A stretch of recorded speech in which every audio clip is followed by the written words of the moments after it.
Okay, Nelly, let's focus. Are you ready? I was born ready, obviously. You see me pop out at that zombie? Rah! You search for the hospital, but the hospital finds you. Dun dun dun. It makes normal cordyceps think that she's cordyceps. It's why she's immune. Nelly, I was always telling you that you my kept cute little mushroom. Those chemical messengers. That is very inspirational, Joel. And very astute. Neil Jackman. It's a sad cousin. Neil never loved Joel, I mean. Downstairs. I just wonder how he's gonna handle that. Get through all those soldiers, since they decided to go with all action scenes unimpressive. Realistically grounded. Magic. Mushroom. That's a nut shot. That was probably the most impressive move within the whole show. Fuck you. So many shots were fired, but only a couple people showed up. So hold up a second. We turned Joel in a killer machine only at the very end of the episode, when his so-called daughter at the very danger, and he turns into a Robocop. They wanted to save the cherry for the top of the sundae. I guess Joel got something equivalent to blue balls when he didn't kill enough people effectively, so this time he decided to go all out. Like father, like daughter. Unhook her. I'm a hooker? I What? said unhook her. Okay. Just like that. Unhook her. I'm just wondering about the setup for the next season, because they're definitely gonna continue the story as in the game, but they're probably gonna change it. The characters will be living for longer than they are in the game. Interesting. You gotta continue milking it. Cash cow. But what would you like to see? To be dedicated to the game? Or maybe take a little deviation A show full of deviants. and milking? Yes, go up to a crazed man in a gun and threaten him. Brave fella. Smart enough to become a doctor, not smart enough to stay alive. That's a dedication of a true doctor. How long till she's torn apart by infected or murdered by raiders? Just imagine her singing it right now. She'll be raped and murdered. Raped and murdered.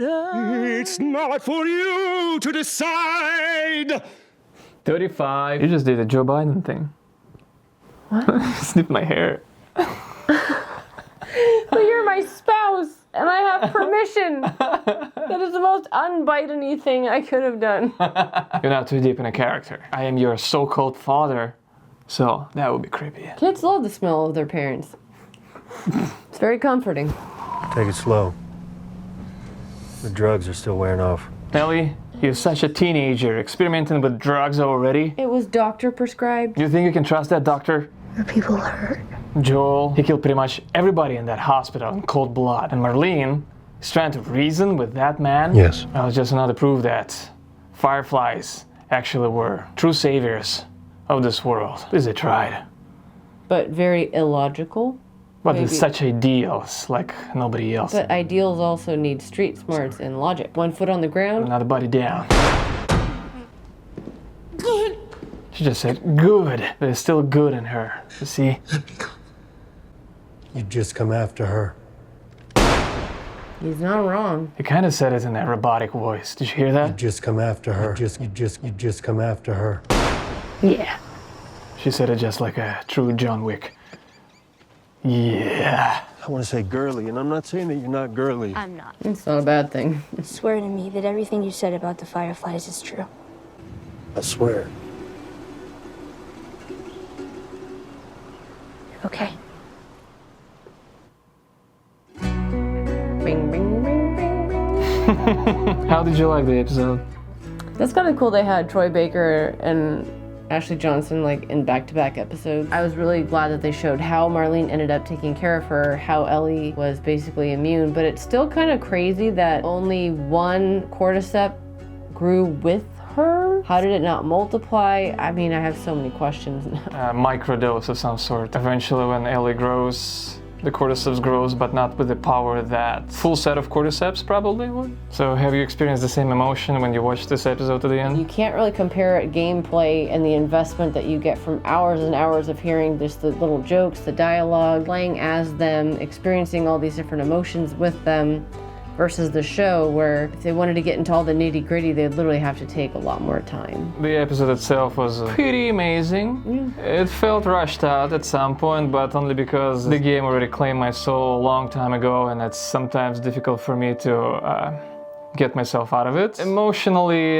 it touched kind of the same notes of a feeling. And finally see Joel turned into a killer machine. Took him a while, but okay, he's here. And I can understand someone like trying to take a break and not really access that part of them, especially when they've gone to really dark places prior. That's a good point how you said that. It just awoke some of his hidden abilities, emotions, darkness. I also love in this episode and even previous episodes the highlight on some aspects of PTSD and just the reality. A lot of TV shows, someone experiences something traumatic and then the next scene they're just like back to themselves, and you know, some people might be able to do that, but it's really interesting to kind of show like the reality of shock and anxiety or panic attacks that people can experience after the crazy stuff that they have to experience in this world. Well, of course we can all agree that giraffes were pretty awesome.